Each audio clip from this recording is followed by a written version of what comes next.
ప్రభునందు ప్రియ పరిశుద్ధ దేవుని కుమారులారా, దేవుని కుమార్తెలారా, మన ప్రభువును రక్షకుడైన యేసుక్రీస్తు వారి అతి పరిశుద్ధ నామంలో శుభములు వందనాలు తెలియజేస్తున్నాను. దేవునికి స్తోత్రములు. ఈ రోజున లేఖన భాగాన్ని మనం చదువుకొని వాక్యాన్ని మనం ప్రారంభించుకుందాం. హెబ్రీ రాసిన పత్రిక 9వ అధ్యాయము 22వ వచనం. మరియు ధర్మశాస్త్ర ప్రకారము సమస్త వస్తువులను రక్తము చేత శుద్ధి చేయబడుననియు, రక్తము చిందింపకుండా పాప క్షమాపణ కలగదనియు సామాన్యముగా చెప్పవచ్చును. నిర్గమకాండము 24వ అధ్యాయము 8వ వచనం. అప్పుడు మోషే రక్తమును తీసుకొని ప్రజల మీద ప్రోక్షించి, ఇదిగో ఈ సంగతులన్నిటి విషయమై యెహోవా మీతో చేసిన నిబంధన రక్తము ఇదే. మత్తయి సువార్త 26వ అధ్యాయము 28వ వచనం. ఇది నా రక్తము అనగా పాప క్షమాపణ నిమిత్తము అనేకుల కొరకు చిందింపబడుతున్న నిబంధన రక్తము. యెషయా గ్రంథము 1వ అధ్యాయము 18వ వచనం. యెహోవా ఈ మాట సెలవిచ్చున్నాడు, రండి మన వివాదము తీర్చుకుందాము. మీ పాపములు రక్తము వలె ఎర్రనివైనను అవి హిమము వలె తెల్లబడును, కెంపు వలె ఎర్రనివైనను అవి గొర్రెబొచ్చు వలె తెల్లనివగును. ప్రార్థన చేసుకుందాం. కృప కలిగిన ప్రేమ కలిగిన ప్రియ పరలోకపు తండ్రి, నీ ఘనమైన అత్యున్నతమైన మహోన్నతమైన అతిశ్రేష్టమైన నామమును బట్టి మీకు కృతజ్ఞతాస్తుతులు స్తోత్రాలు చెల్లిస్తూ ఉన్నాము తండ్రి. మరి ఈ సమయంలో ఇప్పటి వరకు ఆరాధించడం ద్వారాగా, పాటల ద్వారాగా, ప్రార్థన ద్వారాగా జరిగినటువంటి సమస్త విషయాలను తండ్రి మీరు మహిమపరచబడి ఉన్నారు నమ్ముతూ విశ్వసిస్తున్నాము నాయన. ఇట్టి సమయంలో నీ యొక్క జీవము గల మాటలను నీ పక్షముగా ప్రకటించడానికి సిద్ధపడి ఉండగా నీ యొక్క ఆత్మ సహాయాన్ని అనుగ్రహించండి. నీ నోటి బోరుగా వాడుకోనండి. ఎందరైతే ఈ యొక్క జీవము గల మాటలు వింటూ ఉన్నారో విరుచు ఉన్నటువంటి ప్రతి ఒక్కరిను తండ్రి ఆ వాక్యమును ఫలింపజేసి ఆ వాక్య ప్రకారంగా అనుసరించి జీవించడానికి నీ యొక్క కృపా సహాయాన్ని అనుగ్రహించమని మా ప్రభువును రక్షకుడైన యేసుక్రీస్తు వారి అతి పరిశుద్ధ నామంలో మిక్కిలి వినయంగా ప్రార్థించి వెళ్ళుకొంటున్నాం పరమ తండ్రి, ఆమేన్. ప్రభువునందు ప్రియ పరిశుద్ధ దేవుని కుమారులారా, దేవుని కుమార్తెలారా, ఈ రోజున మన యొక్క ప్రధాన అంశము నిబంధన రక్తము. మరి యొక్క ప్రధాన అంశం ఏంటంటే నిబంధన రక్తము. దీని విషయమై మనము ధ్యానం చేసుకున్న వాక్యాన్ని అయితే మనము చదువుకున్నటువంటి 4 రెఫరెన్స్లో యెషయా గ్రంథము 1వ అధ్యాయము 15వ వచనమును అనుసరించి, హెబ్రీ రాసిన పత్రిక 9వ అధ్యాయం 22వ వచనం కావచ్చు, నిర్గమకాండము 24వ అధ్యాయము 8వ వచనం కావచ్చు, మత్తయి సువార్త 26వ అధ్యాయము 28వ వచనం కావచ్చు, యెషయా గ్రంథంలో 1వ అధ్యాయము 18వ వచనం బట్టి అవన్నీ కూడా జరుగుతూ ఉన్నాయి. దానిని ఒకసారి చదువుకుందాం. యెహోవా ఈ మాట సెలవిచ్చున్నాడు, రండి మన వివాదము తీర్చుకుందాము. మీ పాపములు రక్తము వలె ఎర్రనివైనను అవి హిమము వలె తెల్లబడును, కెంపు వలె ఎర్రనివైనను అవి గొర్రెబొచ్చు వలె తెల్లనివగును. అంటే వివాదము ఏమిటంటే దేవునికి దేవుని ప్రజలకు మధ్య వివాదం ఏమిటంటే పాపము అనేటువంటిది ఒక వివాదంగా మారిపోయింది. ఆ వివాదాన్ని తీర్చుకోవాలి అంటున్నాడు. మీకును మాకును మధ్య ఒక వివాదం ఉంది, అది పాపము. అదే విషయం చెప్తుంది యెషయా గ్రంథం 59వ అధ్యాయంలో 1-2 వచనాల్లో, రక్షింపనేరక ఉండునట్లు యెహోవా హస్తము కురుస కాలేదు. ఎలాగా? రక్షింపనేరక ఉండినట్లు యెహోవా హస్తము కురుస కాలేదు, విననేరక ఉండినట్లు ఆయన చెవులు మందము కాలేదు. మీ దోషములు మీకును మీ దేవునికిని అడ్డముగా వచ్చెను, మీ పాపములు ఆయన ముఖమును మీకు మరుగుపరిచెను కనుక ఆయన ఆలకింపకున్నాడు. అంటే దేవునికిని దేవుని ప్రజలకును మధ్య అడ్డుగా ఉన్నది ఏమిటంటే పాపము. అవి ఆయన ముఖమును మరుగు చేస్తున్నాయట కనిపించకుండా. ఈ యొక్క పాపాలని ఏం చేయమంటున్నాడు అంటే వివాదం తీర్చుకుందాం రండి అంటున్నాడు. ఆ వివాదాన్ని బట్టే ఏమి జరిగింది అంటే మొదటి నిబంధన అనేటువంటిది జరిగింది. ఈ మొదటి నిబంధన ఎవరితో జరిగింది అంటే తన ప్రజలైనటువంటి ఇశ్రాయేలీలతోటి జరిగినట్లుగా మనం చూస్తూ ఉన్నాం. నిర్గమకాండములో 24వ అధ్యాయము 1 నుంచి మనము ఒకసారి చదువుకున్నట్లయితే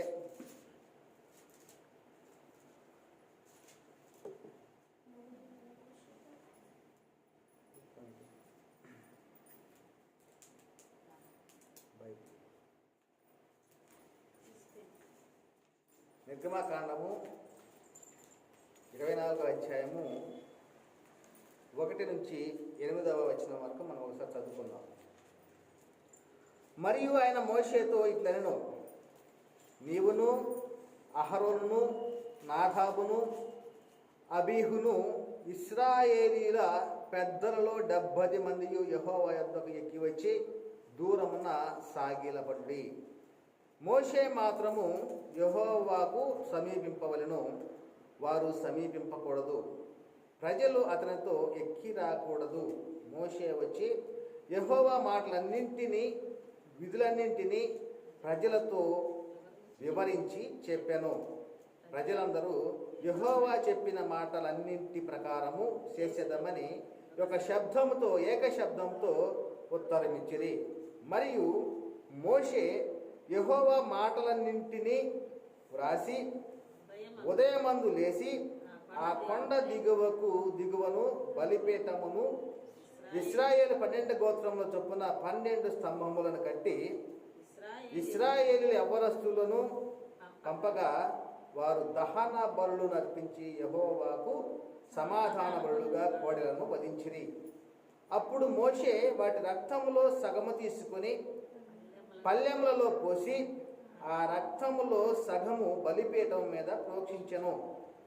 అతడు నిబంధన గ్రంథము తీసుకొని ప్రజలకు వినిపింపగా వారు యెహోవా చెప్పినవన్నీ చేయుచు విధేయులమై ఉండుమనిరి. అప్పుడు మోషే రక్తమును తీసుకొని ప్రజల మీద ప్రోక్షించి, ఇదిగో ఈ సంగతులన్నింటి విషయమై యెహోవా మీతో చేసిన నిబంధన రక్తము ఇదే అని చెప్పారు. మొదటి నిబంధన యెహోవా చేసినటువంటి నిబంధన ఎవరితోటి? తన ప్రజలైనటువంటి ఇశ్రాయేలు. ఎందుకు చేయవలసి వచ్చింది ఈ నిబంధన? ఆ నిబంధనను ఇవ్వటానికి గల ప్రధాన కారణం ఏమిటి అంటే ఐగుప్తు చెరలో ఉన్నప్పుడు వారి యొక్క దాస్యంలో ఉన్నారు, వారి చెరలో ఉన్నారు.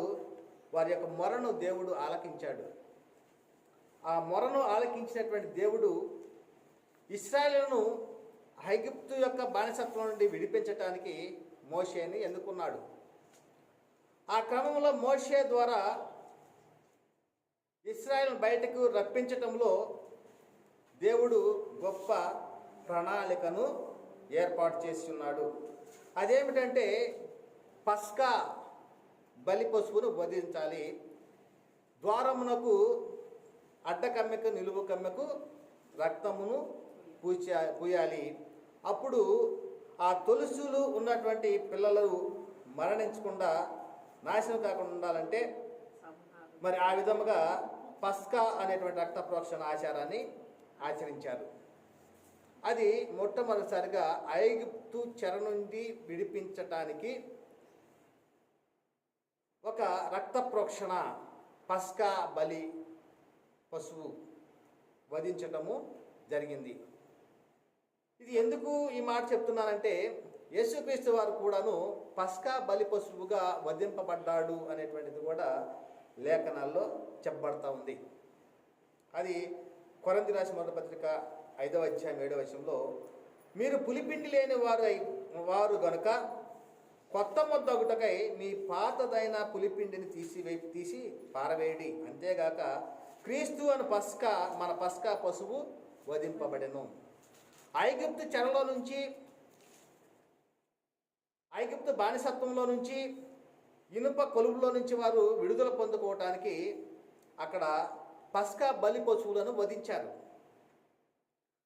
అదేవిధంగా తన జనులైనటువంటి ప్రజలు పాపము అనేటువంటి చెరలో నుంచి విడిపించటానికి యేసుక్రీస్తు వారు పస్కా బలి పశువుగా వధింపబడ్డాడు. ఇది ప్రాముఖ్యంగా ఎందుకు ఈ మాట చెప్తున్నా అంటే, ధర్మశాస్త్రము రాబోతున్నటువంటి మేలుల ఛాయ గలదయే కానీ ఆ వస్తువు యొక్క నిజస్వరూపము గలది కాదు అంటున్నాడు. అయితే ఎవరిలో ఉంది నిజస్వరూపం అంటే క్రీస్తులో ఉంది. అంటే ధర్మశాస్త్రము క్రీస్తు వద్దకు నడిపించడానికి బాల శిక్షకుడుగా ఉన్నాడు. ఈ ధర్మశాస్త్రాన్ని కలిగి ఉన్నటువంటి ఇశ్రాయేలీలు దేవుడు చేసినటువంటి వాగ్దాన భూమికి చేరాలి అంటే, అక్కడ చేరి దేవుడు ఇచ్చినటువంటి ఆశీర్వాదాలను అనుభవించాలి అంటే వారికి ఇచ్చిన ధర్మశాస్త్రాన్ని వారు అనుసరించాలి, ఆజ్ఞలను కూడా పాటించాలి. అదే విషయాన్ని మనకు చెప్తున్నాడు యోహాను సువార్త 1:17 మోషే ద్వారా ధర్మశాస్త్రము అనుగ్రహింపబడెను, కృపయు సత్యమును యేసుక్రీస్తు ద్వారాగా కలిగాను అనేటువంటి చెప్పబడతామండి. అంటే కృపయు సత్యము క్రీస్తు ద్వారా కలిగింది, మోషే ద్వారాగా ధర్మశాస్త్రం కలిగింది. క్రీస్తులో నిజస్వరూపం ఉన్నది, ధర్మశాస్త్రము ఛాయ కలిగినటువంటిదే. అయితే ఈ క్రమంలో ఈ యొక్క నిబంధన రక్తము ధర్మశాస్త్రము అనుసరించిన ప్రజల విషయంలో కూడా నిబంధన రక్తము, మరి యెహోవా నిబంధన రక్తము ఇదే అని చెప్పేసి అని మీతో చేసిన నిబంధన రక్తం ఇదే అనేటువంటిది మనము నిర్గమకాండం 24:8 చదువుకున్నాం. ఎందుకు ఈ యొక్క నిబంధన మరి రక్తము ఇచ్చాడు అంటే, ఐగుప్తు జలం నుంచి విడుదల పొందిన తర్వాత దేవుడు చేసిన వాగ్దాన భూమి పాలు తేనెలు ప్రవహించేటువంటి దేశంలోనికి వారు నడవాలి, అక్కడ అన్నింటిని కూడా అనుభవించాలి, ఆయన యొక్క దేవుని యొక్క ఆశీర్వాదాలు కూడా పొందుకోవాలి అంటే అవన్నీ కూడాను అనుసరించాలి. నిబంధన, మొదటి నిబంధనను వారు అనుసరించాలి. అదే విషయం చెప్తున్నాడు ద్వితీయోపదేశకాండము 6వ అధ్యాయంలో, ద్వితీయోపదేశకాండము 6వ అధ్యాయంలో 1 నుంచి 3 వచనాలు ఒకసారి చదువుకుందాం. అంటే ఇది దేవుని ప్రజలకు ఇశ్రాయేలుకి ఇచ్చినటువంటి ఆశీర్వాదాలు కావచ్చు, ఆ నిబంధనలను నడుచుకునేవారు పొందుకునేటువంటి విశిష్టత అని అనుకోవచ్చు. అది ఒకసారి చదువుకుందాం. ద్వితీయోపదేశకాండము 6వ అధ్యాయంలో 1 నుంచి 3 వచనాలను ఒకసారి చదువుకుందాం. నీవును నీ కుమారుడును నీ కుమారుని కుమారుడును నీ దేవుడైన యెహోవాకు భయపడి నేను నీకు ఆజ్ఞాపించు ఆయన కట్టడలన్నీ ఆజ్ఞలన్నీ నీ జీవిత దినములన్నిటిని గైకొనుచు నీవు దీర్ఘాయుష్మంతుడగినట్లు మీరు స్వాధీనపరచుకొనుటకు ఏరు దాటి వెళ్ళుచున్న దేశమందు మీరు జరుపుకొనుటకు మీకు బోధింపవలనని మీ దేవుడైన యెహోవా ఆజ్ఞాపించిన ధర్మమంతయు అనగా కట్టడలు విధులును ఇవే. కాబట్టి ఇశ్రాయేలు మీ పితరుల దేవుడైన యెహోవా మీతో చెప్పిన ప్రకారము పాలు తేనెలు ప్రవహించు దేశంలో మేలు కలిగి బహుగా అభివృద్ధి నొందినట్లు నీవు వాటిని విని అనుసరించి నడుచుకొనవలెను. ఇది ఛాయ, ధర్మశాస్త్రము ఛాయ. ఇది ఇశ్రాయేలుకి ఇవ్వబడినటువంటివి ఆజ్ఞలు. వారు పాలు తేనెలు ప్రవహించే దేశంలో కనుక ప్రవేశించాలి అంటే, ఒకవేళ ప్రవేశించి దీర్ఘాయుష్మంతులుగా జీవించాలంటే వారు దేవుడిచ్చినటువంటి ధర్మమంతయు కట్టడలను ఆజ్ఞలను కూడా అనుసరించి వినాలి, అనుసరించాలి, జీవించాలి. ఇది కనానులోకి ప్రవేశించిన తర్వాత కూడా వారు అనుసరించవలసినటువంటి ఆజ్ఞలు ఇవి. అయితే మనకు కూడాను క్రొత్త నిబంధనలో తిమోతికి రాసిన మొదటి పత్రికలో 6వ అధ్యాయం 18 చెప్పబడుతూ ఉంది, వారు వాస్తవమైన జీవమును సంపాదించుకునే నిమిత్తము రాబోవు కాలానికి మంచి పునాదులు తమ కొరకు వేసుకొనొచ్చు అంటున్నాడు. అంటే రాబోయేటువంటి కాలము అంటే క్రీస్తుతో కూడా మనం సదాకాలం ఉండడానికి క్రీస్తు యొక్క మహిమను మనం ధరించుకోవటానికి, ఈ యొక్క దీన శరీరం మహిమ శరీరంగా మార్చబడటానికి, అంటే ఈ లోకంలోనే జీవిస్తూ రాబోయేటువంటి కాలానికి మంచి పునాదులు వేసుకోవాలి. దేనిని బట్టి? వారికైతే ధర్మశాస్త్రం ఇవ్వబడింది, మనకైతే దేనిని అనుసరించాలంటే రక్తం వలనటువంటి క్రొత్త నిబంధన వచ్చింది. ఆ క్రొత్త నిబంధన ఎలాంటిదంటే ఆత్మ వలన పరిశుద్ధత పొందిన వారై అన్నాడు. ఎలాగ పొందారు పరిశుద్ధత? క్రీస్తు రక్తము సిందించుట వలనే సర్వమాన్య వాళ్ళకి రక్షణ వచ్చిందా? క్రీస్తు రక్తము వలన, క్రీస్తు శిలువలో సిందిన రక్తము ద్వారాగా, అంటే ఎటువంటి ఆజ్ఞలు అనుసరించకుండా, ఎటువంటివి కూడా పాటించకుండా ఆయన రక్తం కార్చిస్తే అందరూ రక్షింపబడిపోయారా అంటే అందరూ రక్షణ పొందటానికి దేవుడు చేసినటువంటి అద్భుత కార్యము, యేసుక్రీస్తు వారిని శరీరధారిగా ఈ లోకానికి పంపించి తన అభీష్టాన్ని నెరవేర్చుకున్నాడు శిలువ ద్వారాగా. యేసుక్రీస్తు వారి యొక్క త్యాగము శిలువ మరణం. ఆయన మరణించేసి పునరుద్ధరణ తర్వాత తన శిష్యులు చెప్తున్నాడు కదా, నాకన్నా మీరు అద్భుతమైన కార్యాలు సూచక్రియలు చేస్తారు అనేటువంటిది చెప్తూ ఉన్నాడు. ఒక సందర్భంలో పౌలు గారు ఒక మాట అంటూ ఉన్నాడు, క్రీస్తు పడిన పాటలలో కొదువైన వాటి యందు నా వంతు నా శరీరం మందు సంపూర్ణం చేస్తూ ఉన్నా అన్నాడు. అంటే కొదువు చేసిపోయాడు యేసుక్రీస్తు వారు. పడిన పాటలలో సంఘము అను శరీరం కొరకు అంటున్నాడు. అంటే ఒక సంఘముగా, లేకపోతే దేవుని కుమారుని యొక్క రాజ్య నివాసులుగా మనము ఉండాలి అంటే క్రీస్తు పడిన పాటలలో కొదువైనవి ఉన్నవి, వాటిని మన శరీరం మందు మనం సంపూర్ణంగా నెరవేర్చాలి అనేటువంటి చెప్తున్నాడు. అది ఏమిటి అంటే సువార్త. అందుకనే ఈ యుగ సంబంధమైనటువంటి ఎవరు? దేవత అవిశ్వాసం వారి మనోనేత్రాలకు గుడ్డితనం కలగజేసినది. ఎవరికి గుడ్డితనం చేశాడంటే అవిశ్వాసం వారి మనోనేత్రాలకు. ఎవరైనా యేసుక్రీస్తు వారిని దేవుని స్వరూపమైనటువంటి క్రీస్తు మహిమ ప్రకాశమును ప్రకాశింపకుండేటువంటి సువార్త అంటున్నాడు. చూద్దాం ఒకసారి. కొరింథీయులకు రాసినటువంటి 2వ పత్రిక 4వ అధ్యాయం 4వ వచనంలో దేవుని స్వరూపమైన క్రీస్తు మహిమను కనపరుచు, అంటే క్రీస్తు మహిమను కనపరుస్తుంది, అది సువార్త ప్రకాశం అంటున్నాడు. వారికి ప్రకాశింపకుండా నిమిత్తము ఈ యుగ సంబంధమైనటువంటి దేవత అవిశ్వాసులైన వారి మనోనేత్రాలకు గుడ్డితనము కలగజేశాను అనేటువంటిది లేఖనం ద్వారాగా తెలియపరచబడుతూ ఉంది. నిజముగా నిబంధన రక్తము, మొదటి నిబంధన రక్తము ధర్మశాస్త్రము అనుసరిస్తూ ఉన్నటువంటి వారికి, రెండవ నిబంధన క్రొత్త నిబంధన క్రీస్తు వలన అయినటువంటిది. అదే అంటున్నాడు కదా, మీ కొరకు సిందింపబడుతున్నటువంటి నా రక్తము వలనటువంటి క్రొత్త నిబంధన. ఈ క్రొత్త నిబంధన ప్రారంభము మరి ఎలాగ జరిగింది అంటే ప్రపంచ పునఃస్థితి స్థాపన జరిగినటువంటిది. దేవుడు ఏదైతే భూమి మీద తన రాజ్యాన్ని విస్తరింపచేయాలనుకున్నాడో ఆ యొక్క ప్రణాళికను బట్టి ఆదాము అవ్వలను భూమి మీద సృజించాడు. ఆయన ఆజ్ఞలను వారి హృదయములలో ఉండేలాగా చేశాడు.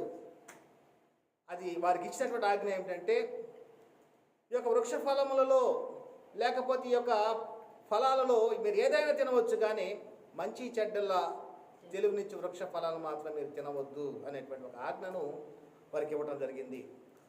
ఆ ఆజ్ఞను అతిక్రమింపజేసేలాగా సాతాను ఆదాము వద్దకు వస్తే ఆదాము మోసపరచబడలేదు, కానీ అవ్వ మోసపరచబడింది. ఆ విధముగా వారు ఆజ్ఞను అతిక్రమించారు. దేవుడు ఏదైతే భూమి మీద తన రాజ్యాన్ని స్థాపించాలనుకున్నాడో అది పతనమైపోయింది. ఆ పతనమైపోయినటువంటి యొక్క రాజ్యాన్ని పునఃస్థితి స్థాపన చేయటానికి అబ్రహామునకు వాగ్దానం చేశాడు. నీ యందు భూలోకంలోని అన్యజనులందరూ కూడా ఆశీర్వదింపబడతారని క్రీస్తుని గురించి వాగ్దానం చేశాడు. అదేవిధముగా దావీదుకి వాగ్దానం చేశాడు, నీ రాజ్యము, నీ సింహాసనం నిరంతరము నిలుచును అనేటువంటిది. అదే యేసుక్రీస్తు యొక్క రాజ్యము. మనం ఇప్పుడు ఉన్నటువంటి రాజ్యము, క్రీస్తు రాజ్యము అనగా సంఘము. ఈ విధముగా దేవుడు భవిష్యత్తులో జరగబోయేటువంటి ప్రణాళికను దృష్టిలో పెట్టుకొని అబ్రహాం వాగ్దానం చేశాడు, దావీదుకు వాగ్దానం చేశాడు. కాలము పరిపూర్ణమైనప్పుడు దేవుడు తన కుమారుణ్ణి ఈ లోకానికి పంపాడు. ఈ లోకానికి పంపబడినటువంటి క్రీస్తు దేవుడిచ్చినటువంటి పనిని సంపూర్ణంగా నెరవేర్చి భూమి మీద తండ్రి అయిన దేవుణ్ణి మహిమపరిచాడు. ఆయన ఏ విధంగా మహిమపరిచాడు అంటే తండ్రి యొక్క అభీష్టాన్ని నెరవేర్చాడు. తండ్రి యొక్క అభీష్టం ఏమిటి? ఒకప్పుడు మనం చదువుకున్నాం, రక్షింపనేరక ఉండినట్లు యెహోవా హస్తము ఉరుస కాలేదు, విననేరక ఉండినట్లు ఆయన చెవులు మందము కాలేదు. మీ దోషములు మీకును మీ దేవునికిని అడ్డమగా వచ్చాను, మీ పాపములు ఆయన ముఖమును మరుగు చేశాను కనుక ఆయన ఆలకింపకున్నాడు. ఈ స్థితిలో ఉన్నటువంటి ప్రజల విషయమై రండి వివాదాన్ని తీర్చుకుందాము. మీ పాపాలు రక్తం వలె ఉన్న హిమము వలె తెల్లబడును, కెంపు వలె ఎర్రగా ఉన్న కానీ అవి గొర్రెబొచ్చు వలె తెల్లనవగును అనేటువంటిది ఒక ప్రవక్త ద్వారాగా చెప్పబడి ఉన్నవి. అవన్నీ కూడా నెరవేర్చబడుతున్న ఏది? యేసు క్రీస్తు ద్వారాగా. అది ఎలాగంటే రక్తం అనే కొత్త నిబంధన. ఆనాడు ఇశ్రాయేలు ప్రజలు ఐగుప్తు యొక్క బానిసత్వంలో నుండి నడిపించడానికి పస్కా బలి పశువు వధింపబడింది. ఈనాడు క్రీస్తు రక్తములో కడగబడటం కొరకే క్రీస్తు అనేటువంటి పస్కా పశువు వధింపబడి ఉన్నాడు. ఆనాడు ఐగుప్తు చెర నుంచి విడిపింపబడినటువంటి వారు దేవుడు చేసిన వాగ్దాన భూమిలో దీర్ఘాయుష్మంతులు కావాలన్నా, దేవుడు ఇచ్చినటువంటి ఆశీర్వాదాలకు వారసులు కావాలన్నా ధర్మశాస్త్రాన్ని అనుగ్రహించాడు. ఈనాడు క్రీస్తు రక్తంలో కడగబడటానికి క్రీస్తు రక్తంలో కొత్త నిబంధన ఏర్పాటు చేయటానికి ఆత్మ వలన పరిశుద్ధపరచబడుతున్నారు, దేవునితోటి సమాధాన పడుతూ ఉన్నారు. ఈ విషయం గురించి మనము స్పష్టంగా ఎరిగి ఉండాలి, తెలుసుకోవాలి. ఎందుకంటే ఛాయ పాత నిబంధన ధర్మశాస్త్రంగా చెప్పబడుతూ ఉంది, నిజస్వరూపము క్రీస్తులో మనం చూస్తూ ఉన్నాం. మరి ఇంతటి గొప్ప కార్యము దేవుడు అనాది సంకల్పంలో జగత్తు పునాది వేయబడక మునిపే క్రీస్తుని మన మహిమ నిమిత్తం ఆయనను నియమించుకున్నాడు. మన మహిమ నిమిత్తము కాలము పరిపూర్ణమైనప్పుడు దేవుడు తన కుమారుని ఈ లోకానికి పంపాడు. అయితే మనము అనుసరించవలసినటువంటి బోధ ఏమిటి? ఒకప్పుడు వారి ప్రజలు దేవుని ప్రజలుగా పిలవబడిన ఇశ్రాయేలీలు వాళ్ళు దీర్ఘాయుష్మంతులుగా ఉండాలన్నా,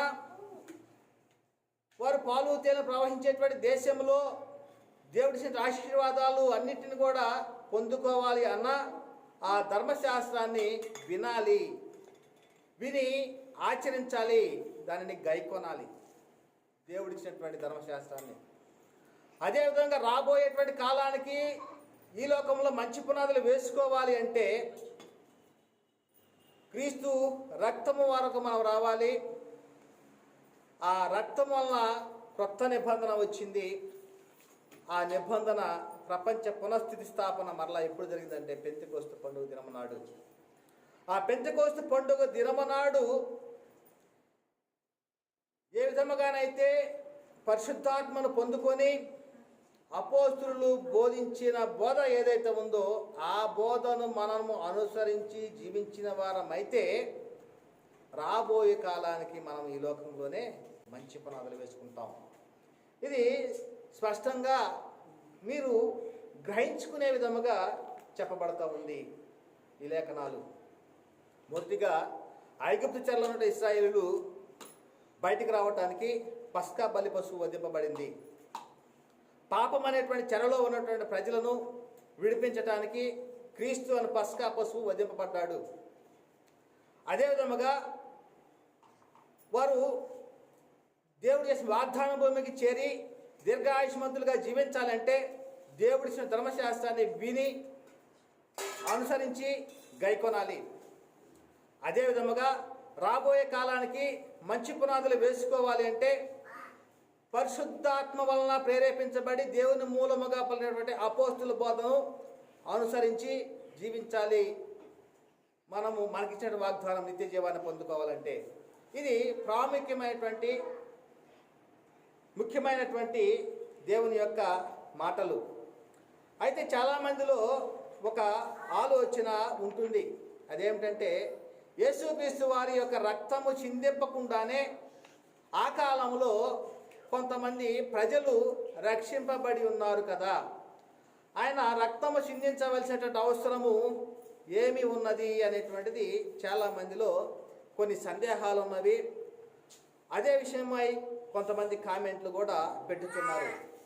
వారు చూపించేటువంటి కొన్ని రిఫరెన్స్లు ఏమిటంటే, నీ పాపములు క్షమింపబడి ఉన్నవి అని పక్షవాయువు గలవానితోటి యేసుక్రీస్తు వారు చెప్పాడు. ఆయన పాపాలు క్షమించేశాడు కదా, ఆయన రక్తంతో ఆయనకి అవసరం లేదు కదా.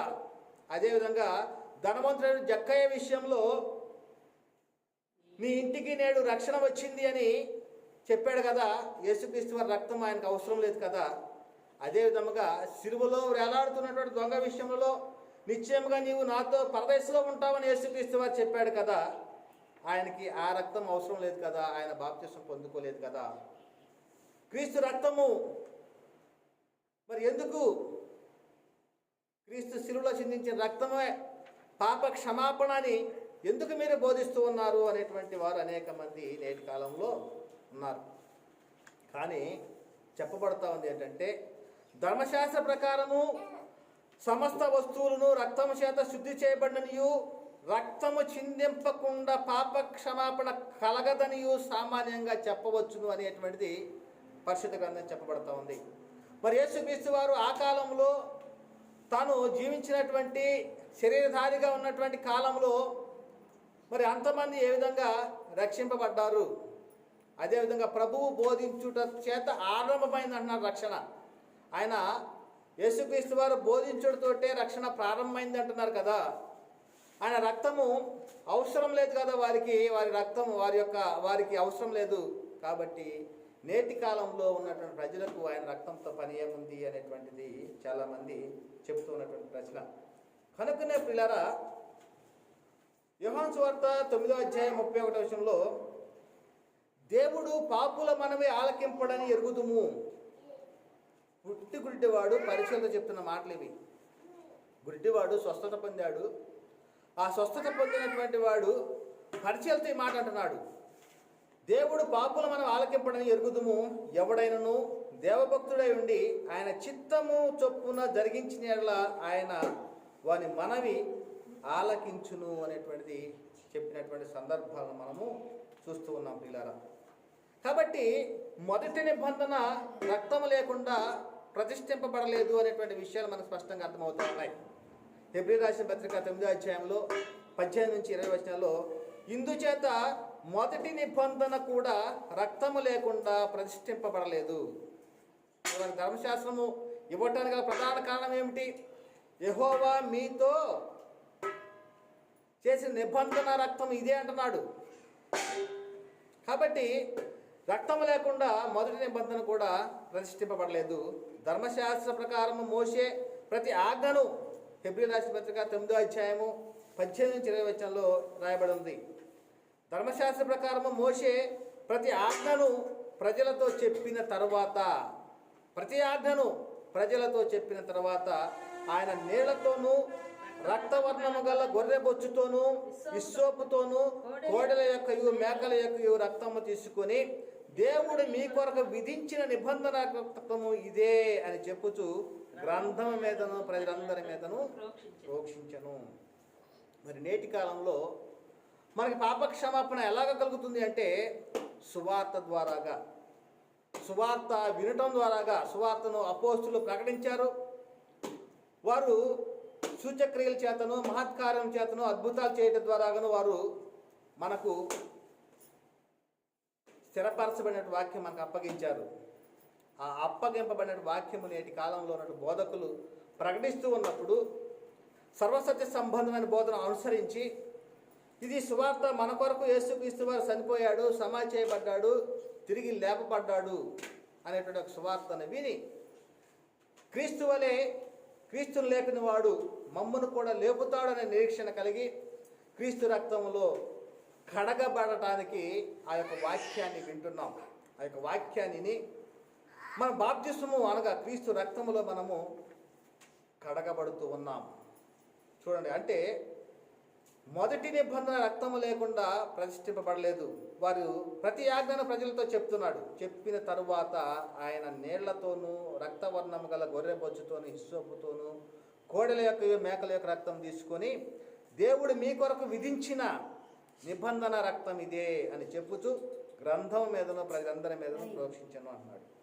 అదేవిధముగా దినవృత్తాంత గ్రంథము 2వ దినవృత్తాంతముల గ్రంథంలో 29వ అధ్యాయము 23 నుంచి 24 వచనాల్లో పాప పరిహారార్థ బలికై రాజు ఎదుటికిని సమాజం ఎదుటికిని మేకపోతులను తీసుకొని రాగా వారు తమ చేతులను వాటి మీద ఉంచిన తర్వాత యాజకులు వాటిని వధించి ఇశ్రాయేలు అందరి కొరకు దహన బలియు పాప పరిహారార్థ బలియు అర్పింపవలనని రాజు ఆజ్ఞాపించి ఉండెను కనుక ఇశ్రాయేలు అందరి నిమిత్తము ప్రాయశ్చిత్తం చేటుకై బలిపీఠం మీద వాటి రక్తం పోసి పాప పరిహారార్థ బలి అర్పించిరి. అంటే పాపాలను తీసివేయటానికి అక్కడ పాప పరిహారార్థ బలులను అర్పించేటువంటి వారు ఇశ్రాయేలు. కాబట్టి ఈ విధముగా మొదటి నిబంధన రక్తము లేకుండా ప్రతిష్ఠింపబడలేదు. మరి రక్తం చిందించకుండా పాప క్షమాపణ కలగదు అని సామాన్యంగా చెప్పబడతా ఉంది. అయితే క్రొత్త నిబంధన విషయంలో యేసుక్రీస్తు వారు చెప్తున్నాడు కదా, ఇది నా రక్తము, పాప క్షమాపణ నిమిత్తము అనేకుల కొరకు చిందింపబడుతున్నటువంటి నిబంధన రక్తము అనేటువంటిది మత్తయి సువార్త 26:28లో చెప్పబడతా ఉంది. కనుక ఈ యొక్క క్రీస్తు రక్తము ఏం చేస్తూ ఉందంటే నీతిమంతులముగా తీరుస్తుంది. చూద్దాము రోమపత్రిక 5వ అధ్యాయము 8-10 వచనాల్లో, అయితే దేవుడు మన ఎడల తన ప్రేమను వెల్లడిపరుచుతున్నాడు. ఎలాగ వెల్లడిపరిచాడు? జగత్తు పునాది వేయబడక మునిపే మన మహిమ నిమిత్తము ఆయనను నియమించుకున్నాడు. ఆయన మన కొరకు దేవుడు జగత్తు పునాది వేయబడకమని నియమించాడు.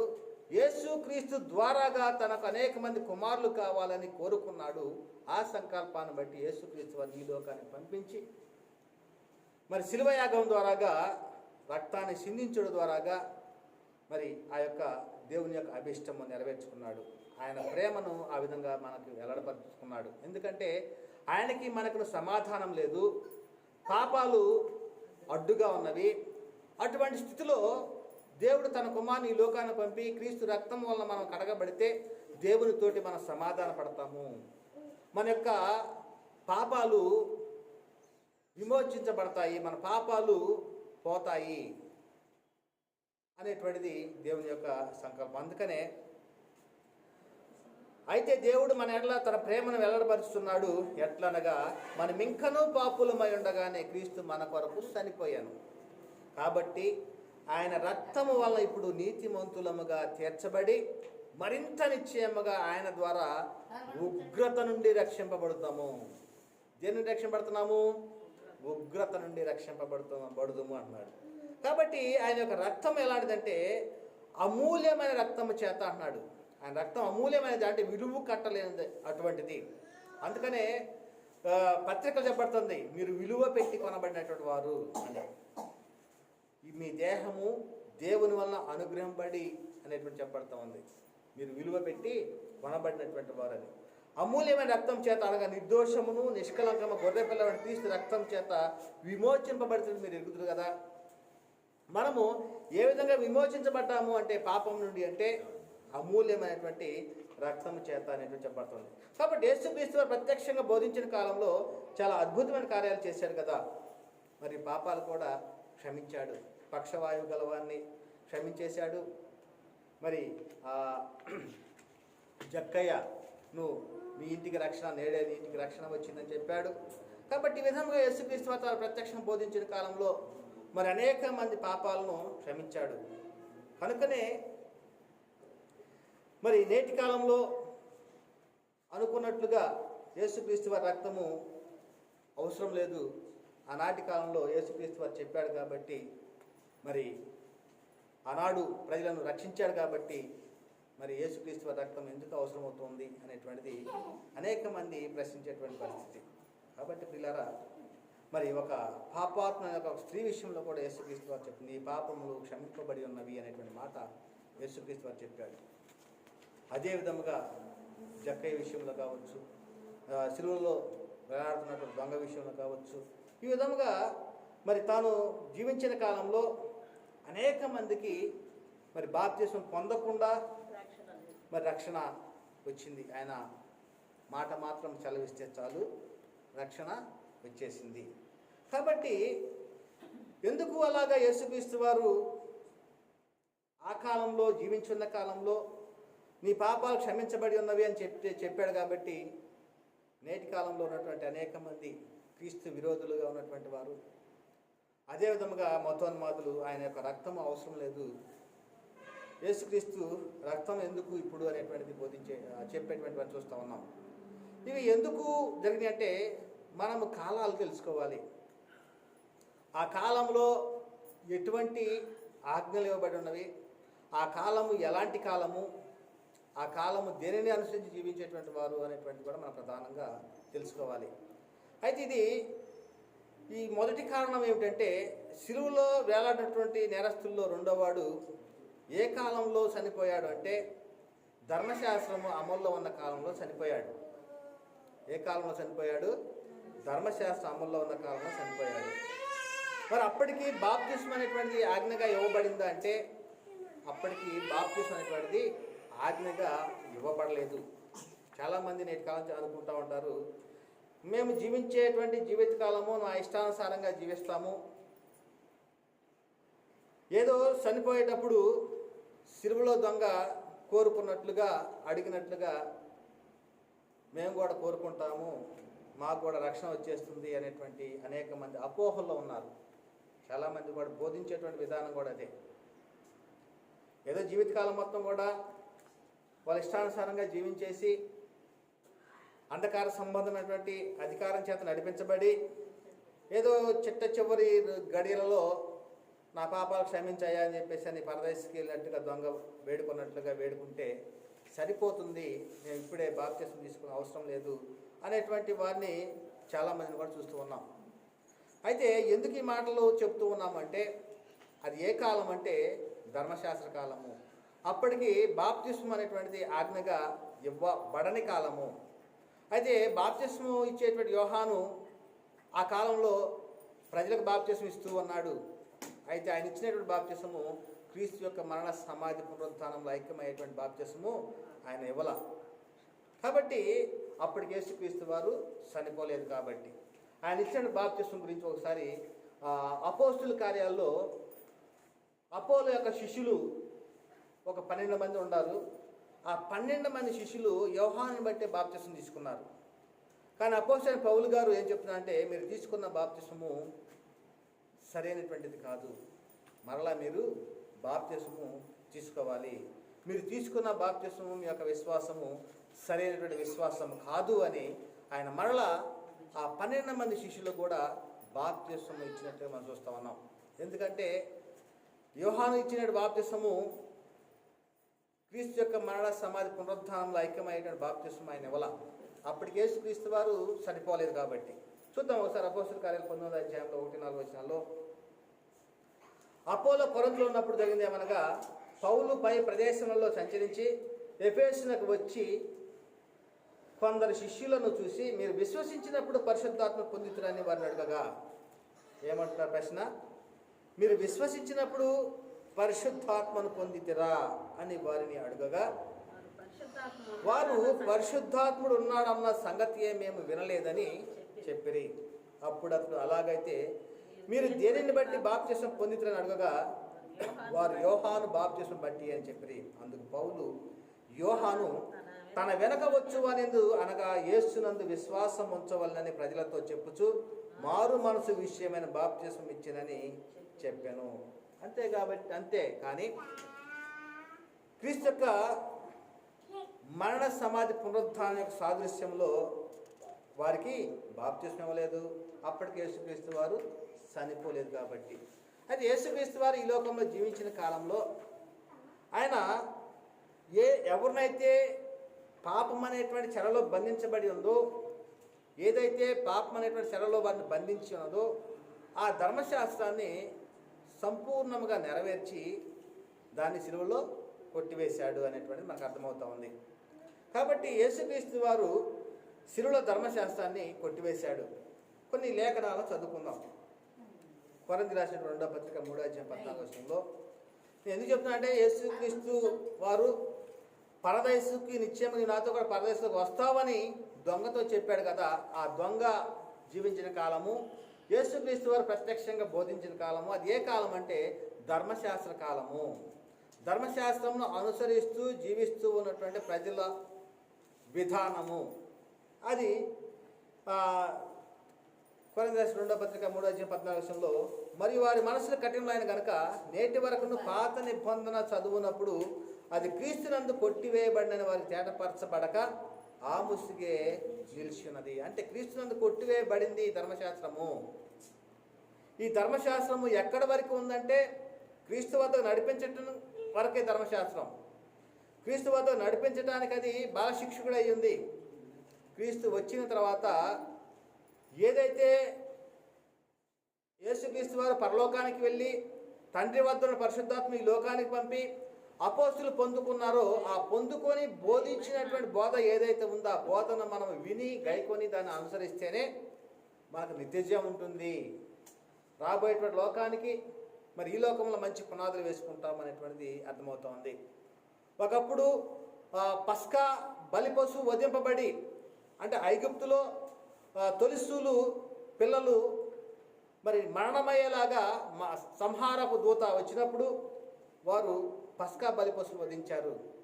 ఎవరైతే నిలువ కమ్మకి అడ్డకమ్మకి రక్తాన్ని కూర్చారో వారి ఇంట్లోనికి ఆ మరణపు సంహారపు దూత రాలేదు, వారు బ్రతికిపోయారు.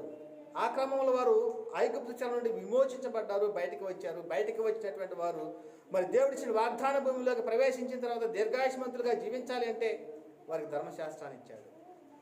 అదేవిధంగా మన నిత్య జీవాన్ని స్వతంత్రించుకోవాలంటే యేసుక్రీస్తు అని పస్కా బలి వధింపబడి ఉన్నారు. ఆ వధింపబడిన పస్కా ఆ బలి పశువు యొక్క రక్తము ద్వారాగా మనం క్రొత్త నిబంధనలకు వచ్చాము. ఆ క్రొత్త నిబంధనలు ఏం జరుగుతుందంటే పరలోకం నుండి పంపడిన పరిశుద్ధాత్మ చేత ప్రేరేపించబడి దేవుని మూలముగా పలికిన అపోస్తుల బోధను మనం అనుసరించి జీవించిన వారమైతే మన నిత్య జీవాన్ని స్వతంత్రించుకుంటాం. వారు ఆ కాలంలో ధర్మశాస్త్రాన్ని విని గైకొంటే వారు పాలు తేనె ప్రవహించే దేశంలో దీర్ఘాయుష్మంతులుగా జీవిస్తారు. మరి నేటి కాలంలో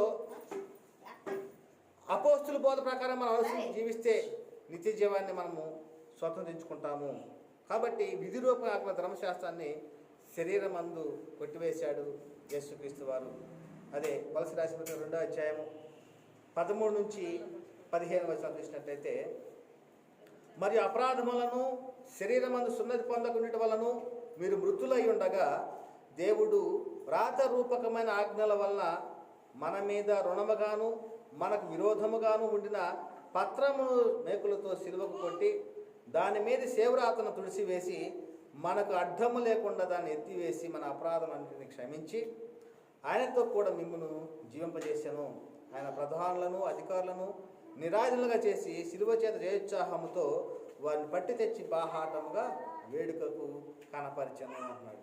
అదే రోమపత్రిక 10:4 విశ్వసించి ప్రతి వానికి నీతి కలుగొట్టుకై క్రీస్తు ధర్మశాస్త్రమునకు సమాప్తి అన్నాడు. ఇది ధర్మశాస్త్రము అనుసరిస్తూ జీవించు ఉన్నటువంటి కాలంలో యేసుక్రీస్తు వారు సిలువలో ఉన్న దొంగతోటి చెప్తున్నాడు, నిశ్చయంగా నువ్వు నాతో కూడా పరదేశకు వస్తావని. అప్పటికి బాప్తిస్మం అనేటువంటి ఆజ్ఞ ఇవ్వలేదు. మొదటి కారణం ఏంది? ఆ యొక్క దొంగ రక్షింపబడటానికి.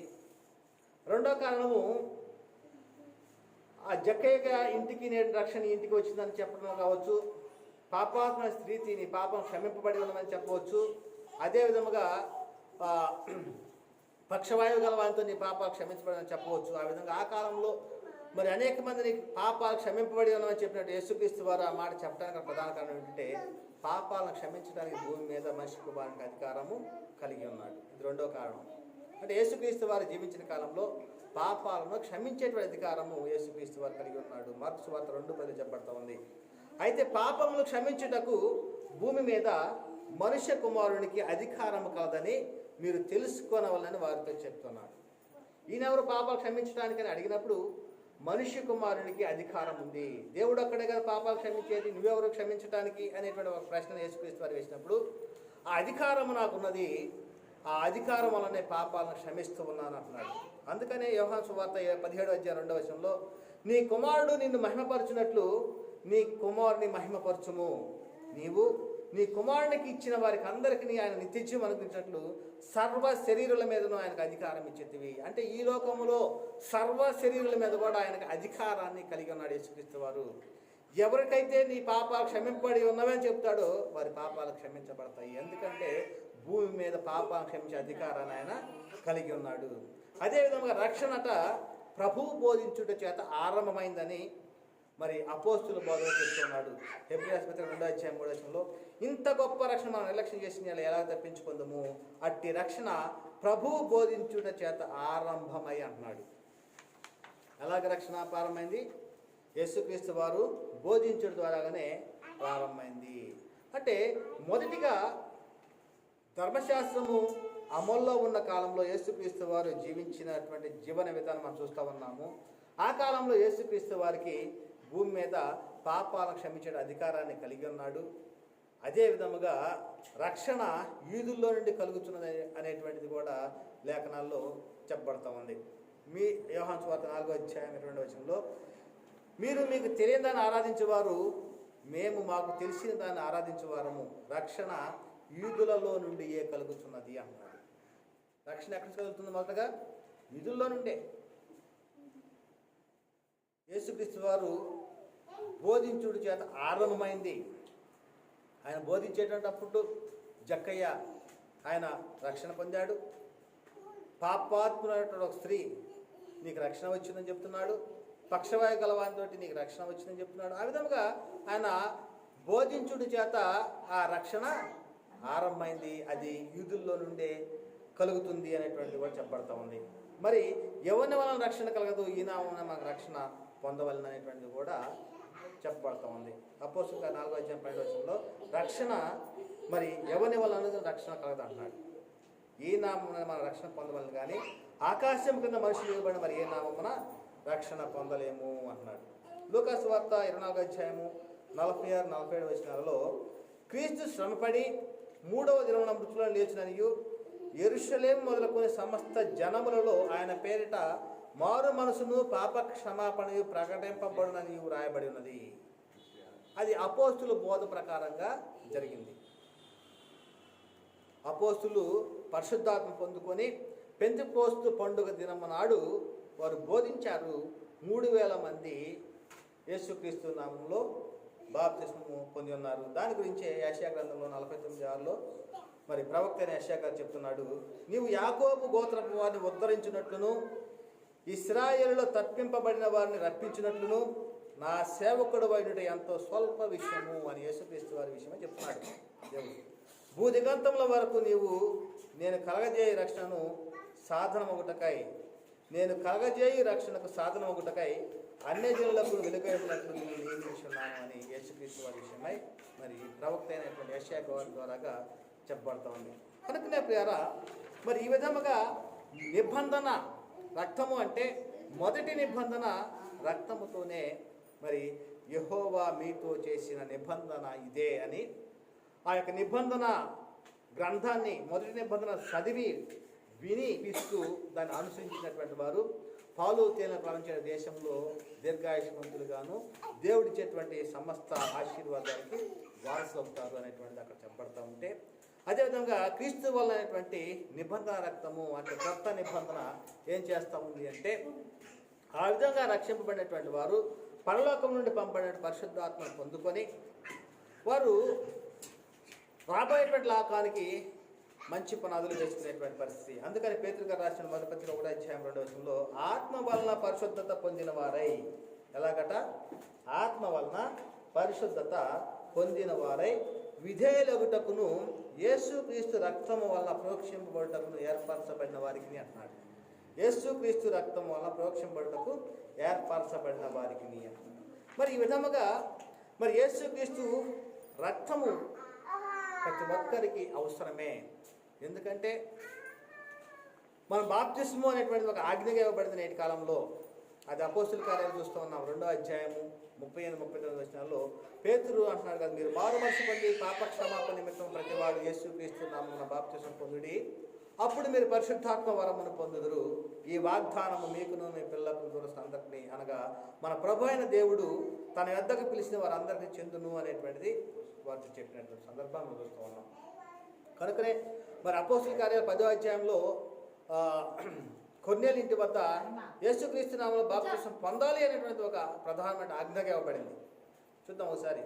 అపోస్తుల కార్యాలు 10వ అధ్యాయము 47-48 వచనాల్లో, అందుకు పేతురు, మనవలే పరిశుద్ధాత్మను పొందిన వీరు బాప్తిస్మం పొందకుండా ఎవడైనను నీళ్లకు ఆటంకం చేయగలడా అని చెప్పి యేసుక్రీస్తు నామమందు వారు బాప్తిస్మం పొందవలని ఆజ్ఞాపించను. ఆజ్ఞగా ఇవ్వబడింది బాప్తిస్మం అనేటువంటిది. ఏదో చిలకని బాప్తిస్మో లేక సిలువ గుర్తు చేసుకుంటేనో మరి అది చెల్లేటువంటి బాప్తిసాలు కాదవి. బాప్తిస్మం అనేటువంటిది యేసుక్రీస్తు వారు మనకు మాదిరిగా చూపించాడు. యోహాన్ చేత బాప్తిస్మం పొందాడు. యోహాన్ గారు అంటున్నాడు కదా, నివారింపు చూశాడు యేసుక్రీస్తు వారిని, బాప్తిస్మం పొందడానికి వచ్చిన యేసుక్రీస్తు వారిని. ఏమన్నా, నీ చేత నేను బాప్తిస్మం పొందవలసిన వాడిని ఉండగా నా వద్దకు నువ్వు బాప్తిస్మం పొందడానికి వచ్చావా అనేటువంటి ఒక ప్రశ్నను వేసి యేసుక్రీస్తు వారిని నివారింప చూసినప్పుడు యేసుక్రీస్తు వారు చెప్తున్నాడు కదా, నీతి యావత్తు ఇలాగూ జరగాలి, ఇప్పటికిలాగూ కానిమ్మన్నాడు. అంటే నీతి అంటే ఏంటంటే దేవుడు ఇచ్చినటువంటి ఆజ్ఞను అనుసరించటం నీతి. కాబట్టి నేటి కాలంలో ఎవరైనా సరే యేసుక్రీస్తు మాదిరిగా యోహాన్ చేత బాప్తిస్మం పొందినట్లుగా, అదేవిధంగా ఫిలిప్పు చేత నపుంసకుడు బాప్తిస్మం పొందినట్లుగా ప్రతి ఒక్కరు కూడాను నీటిలో బాప్తిస్మం పొందాలి. అలాగా పొందని వారు ఎవరైనా ఉన్న ఎడల మీ సంస్థ బోధలు కాదు కానీ పరిశుద్ధ గ్రంథంలో చెప్పని లేఖనాలకు లోబడండి. పరిశుద్ధ గ్రంథంలో లేఖనాలు చెప్పిన వాటికి లోబడండి. ఆ లోబడినట్లయితే ఆనాటి ఇశ్రాయేలు ప్రజలు ధర్మశాస్త్రాన్ని విని గైకొంటే పాలు తేనెలు ప్రవహించే దేశం అనగా దేవుడు వాగ్దానం చేసిన భూమిలో కనాన్లోకి ప్రవేశించి దీర్ఘాయుష్మంతులు దేవుడి ఆశీర్వాదానికి వారసు ఎలా అవుతున్నారో, అదేవిధముగా యేసుక్రీస్తు నామంలో బాప్తిస్మం పొందినటువంటి వారు సదాకాలము ప్రభుతో కూడా పరలోకంలో ఉండాలి. అంటే మరి ఆ విధంగా యేసుక్రీస్తు నామంలో బాప్తిస్మం పొందాలి. అపోస్తులు ప్రకటించినటువంటి బోధ పరిశుద్ధాత్మను పొందుకొని మరి వారు బోధించారు. ఆ బోధను అనుసరించడం ద్వారాగానే అది సాధ్యమవుతూ ఉంది అనేటువంటిది స్పష్టంగా అర్థమవుతూ ఉంది. కాబట్టి బాప్తిస్మం యొక్క సాదృశ్యము మరి యేసుక్రీస్తు యొక్క మరణంలోనూ పునరుత్థానంలో ఐక్యమవటమే. బాప్తిస్మంలో ఏం జరుగుతూ ఉందంటే ఆయన ఏ విధంగా చనిపోతూ ఉన్నాడో, ఆయన ఏ విధంగా తిరిగి లేచాడో అదే బాప్తిస్మం జరుగుతూ ఉంది. నీటిలో అట్లా ముంచినప్పుడు క్రీస్తుతో మరి చనిపోతున్నారు. ఆ విధంగా లేపబడినప్పుడు ఆయన యొక్క పునరుత్థానంలో ఐక్యమవుతూ ఉన్నారు. అదే రోమపత్రిక 6వ అధ్యాయము 3-5లో చెప్పబడుతూ ఉంది. క్రీస్తు యేసులోని బాప్తిస్మం పొందిన మనమందరము ఆయన మరణంలోనికి బాప్తిస్మం పొందితమని మీరు ఎరుగురా. కాబట్టి తండ్రి మహిమ వలన క్రీస్తు మృతులలో నుండి ఎలాగూ లేపబడినో అలాగే మనమును నూతన జీవం పొందిన వారమై నడుచుకున్నట్లు మనము బాప్తిస్మం వలన మరణంలో పాల్పొందుటకై ఆయనతో కూడా పాతి పెట్టబడితిమి. మరియు ఆయన మరణం యొక్క సాదృశ్యమందు ఆయనతో ఐక్యం గలవారమైన వాడల ఆయన పునరుత్థానం యొక్క సాదృశ్యమందు ఆయనతో కూడా ఐక్యము గలవారమై ముందుము అనేటువంటిది చెప్పబడుతోంది క్రీడ. అందుకనే తండ్రి అయిన దేవుడు యేసు క్రీస్తుని గురించినటువంటి వాగ్దానము అబ్రహాముకి వాగ్దానం చేశాడు. ఆ వాగ్దానానికి మనం ఇప్పుడు బాప్తిస్మంలో వారసు అవుతున్నాం. అబ్రహామునకు ఇచ్చిన వాగ్దానానికి మనము వారసు అవుతా ఉన్నాము అనేటువంటిది మనము స్పష్టంగా తెలుసుకోవాలి. ఎందుకంటే అపోస్తుల కార్యాలు 3వ అధ్యాయము 24-25 వచనాల్లో మరి సమయాలు మొదలుకొని అందరూ ప్రవక్తలు ప్రవచించిన వారందరూ ఈ దినమును గురించి ప్రకటించేది. ఏ దినము? క్రీస్తు యొక్క పునరుత్థాన దినము గురించి ప్రకటించారు. ఆ ప్రవక్తలకును దేవుడు అబ్రహాముతో నీ సంతానమందు భూలోక వంశములన్నీ ఆశీర్వదింపబడని చెప్పి మీ పితరులతో చేసిన నిబంధనకు మీరు వారసులై ఉన్నారు. కాబట్టి ప్రియులారా, మనము రాబోయేటువంటి లోకానికి ఈ లోకంలోనే మనము మంచి పునాదులు వేసుకోవాలి. రాబోయేటువంటి కాలం అనగా యేసు క్రీస్తు కూడా సదాకాలం మనం ఉండాలి అంటే అంటే యేసుక్రీస్తు వారి రెండవ రాకడలో మనం ప్రభువుతో కూడా పరలోకంలో దేవుని వద్ద ఉండాలంటే యేసుక్రీస్తు నామములో బాప్తిసం పొంది అపోస్తులు బోధించిన బోధ ప్రకారంగా అనుసరిస్తూ జీవిస్తూ నడుచుకున్న వారు ఉండనట్లయితే మనము నిత్యము సదాకాలము ప్రభువుతో కూడా ఉంటాము అనేటువంటి చెప్పబడుతుంది. అందుకని యేసు మన కొరకు ప్రదర్శించినటువంటి మార్గములో మనము మరి నడుచుకోవాలి, జీవించాలి అనేటువంటి ప్రధానంగా చెప్పబడుతూ ఉంది. కాబట్టి ద్వారా మరి ఈ యొక్క నిబంధన రక్తము మరి ప్రాముఖ్యత ఏమిటో మనం స్పష్టంగా గ్రహించగలిగాము. మీరు కూడా విని ఉన్నటువంటి వారందరూ కూడా గ్రహించగలిగి ఉన్నారని నమ్ముతూ విశ్వసిస్తున్నాం. కాబట్టి మరి ఈ యొక్క నిబంధన రక్తము అదే యేసుక్రీస్తు యొక్క రక్తంలో ప్రతి ఒక్కరూ కూడా కడగబడి ఆత్మ వలన పరిశుద్ధపరచబడి నీతిమంతులుగా తీర్చబడతారు అని, నీతిమంతులుగా తీర్చబడినటువంటి వారు మరి పొందుకున్నటువంటి రక్షణ కాపాడుకుంటూ పరిశుద్ధతను కాపాడుకుంటూ అంతం వరకు దాన్ని కొనసాగిస్తారని మరి మాటలు ముగిస్తున్నా. చెప్పబడిన మాటలు వింటున్న ప్రతి ఒక్కరిలో కూడా దేవుడు నీరు కట్టి ఫలింపు చేయగాక. చెప్పబడినటువంటి ఈ మాటలు దేవుడు దీవించి ఆశీర్వదించిన దాకా. సహోదరులందరికీ వందనాలు. దేవునికి స్తోత్రములు.